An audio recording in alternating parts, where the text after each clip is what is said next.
Welcome to our second practice of JTB 4. So we have JTB Practice 4B. There's a little bit of algebra in here, kind of sneaky with things we've done. I've talked about it quite a bit more in the first video.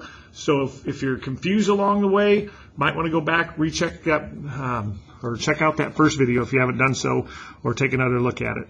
So I'm going to think of this as -2 times quantity 3x squared plus 1. Since this is in the denominator, it needs a negative exponent. Since it's square root, that is 1/2.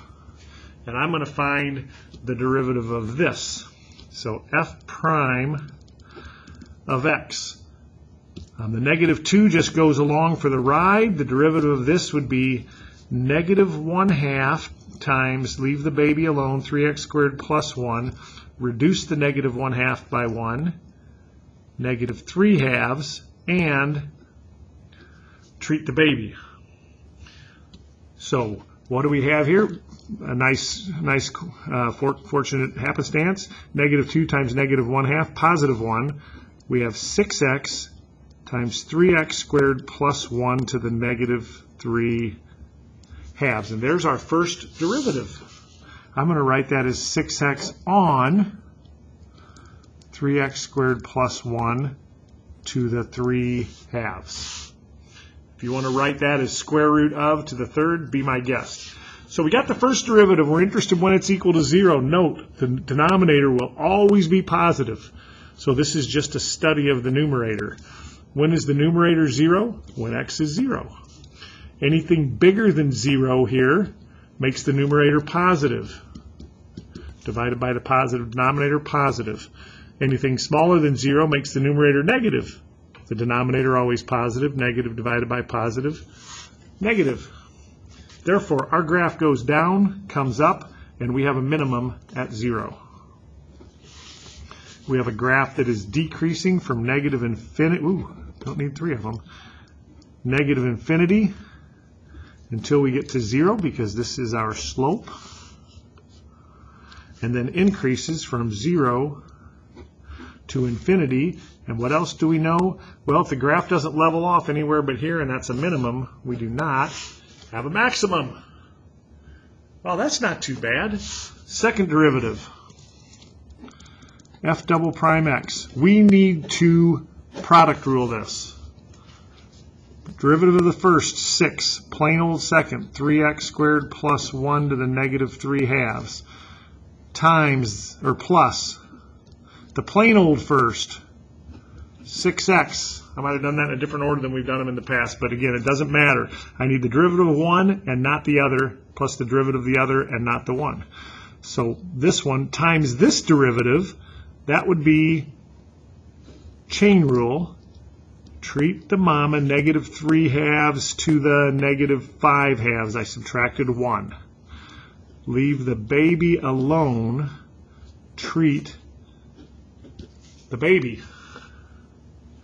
So we get 6 times 3x squared plus 1 to the -3/2.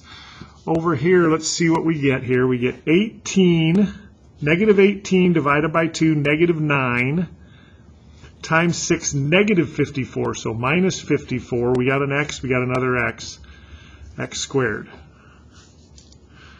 Times the 3x squared plus 1 to the -5/2. And now I'm going to factor, and this, I covered this in much more detail on video 1, so you might want to take a look at video 1. I can most definitely factor out a 6. And both of these terms have factors of 3x squared plus 1. How many can I take out? Which of the exponents is the smaller number? -5/2 is further left than -3/2. So I factor those out. What am I left with here? I took out the 6. I'm actually subtracting out 5/2, -5/2. So that's adding 5/2 to this. This becomes 3x squared plus 1 to the 2/2, or the first. -3/2 minus -5/2 is -3/2 plus 5/2, or 1. Minus 6 times, I need a 9. 6 times negative 54. I still need an x squared here. But I've taken out the 3x squared plus 1. Giving me, let's see, I'm going to leave 6 up top. I'm going to put the 3x squared plus 1 to the negative 5 halves in the denominator. And what am I left with up top here? I've got 3x squared minus 9x squared. I'm going to make that minus 6x squared. I'm going to put it second. And you wouldn't have to do that. And I've got a positive 1 for in front of that. Okay. So there we go. Second derivative. 6 times 1 minus 6x squared on 3x squared plus 1 to the negative 5 seconds. What am I interested in when 1 minus 6x squared equals 0? Or when 1 equals 6x squared? Or when x squared equals 1/6? Or when x equals plus or minus square root of 1/6? Therefore, I have concavity or second derivative of 0 at square root of 1 on 6 or square root of 6 on 6 and negative square root of 6 on 6.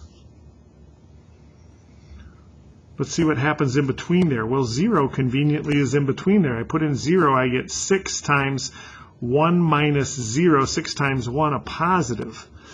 If I go beyond there to say 1, I get 6 times 1 minus 6, 6 times a negative is a negative divided by positive. And to the left of there, when I put in negative 1, it's just like putting in 1. This function is even. Negative. Negative 1 would give me 6 times 1 minus 6 again, a negative. All right, so we are cupping down, cupping up, cupping down. We have concavity changes, or we have an inflection point at plus or minus square root of 6 on 6. We are, oh, I put these in the wrong spot, didn't I? Rats. We're increasing from 0 to infinity, and this is in the wrong spot. Concave up, positive, second derivative, negative square root of 6 on 6 to square root of 6 on 6. Concave down happens in two different zones, from negative infinity to negative square root of 6 on 6, in union with square root of 6 on 6 to infinity. We're concave down. A couple of errors on here, my apologies.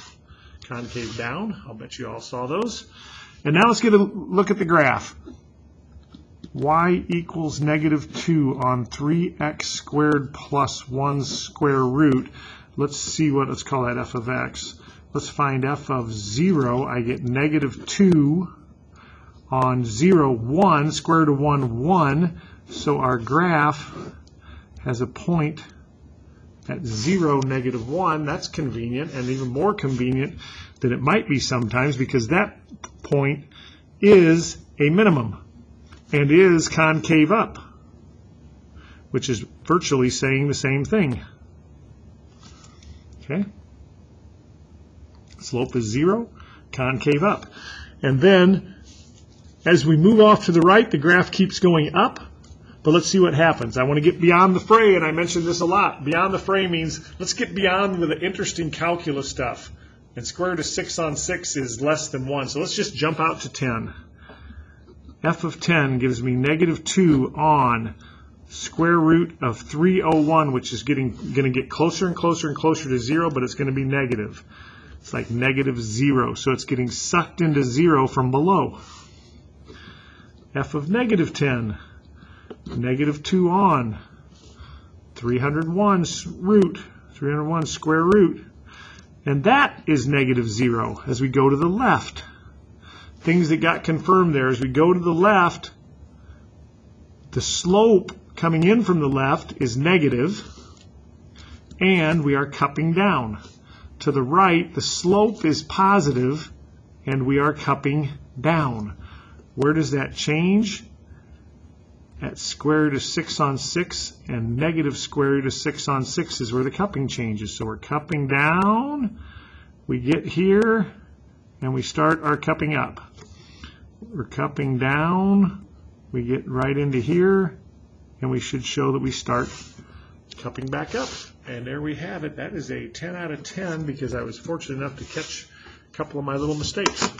Okay, let me know if there's anything I can help you with. Good luck.